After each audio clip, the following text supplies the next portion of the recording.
Le ngqungquthela ibihlelwe inhlangano iSouthern African Bus Operators Association iSABOA kanti sekuphele iminyaka engamashumi 45 yasungulwa. Abakulomkhakha wamabhasi bathi le ngqungquthela ivuselela ugqozi lokuba kulomkhakha wamabhasi. I think when many of us feel that our days in the industry are numbered, I think this helps us to say, listen, there's still a role for the bus industry. I mean, every other province is having problems with intimidation.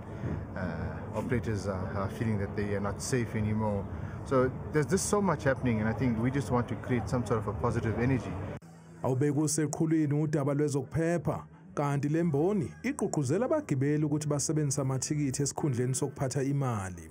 Sisingakusho nje kumphakathi ukuthi siyakujabulela ukuthi umphakathi usebenzisa amabhasi and singakujabulela ukuthi as i-association siyazama ukuthi senze izinto zibe ngcono for umphakathi ngendaba yamathikithi ukuthi kungabisa abantu bagibele baphatha imali. Siyazi ukuthi kunzima kanjani ukuthi uphathe imali ngoba khona ubugebengu and bakwazi ukuthi noma bephethe le ticket bakhona ukuthi bathole ukuthi bakhona ukufaka imali kule ticket.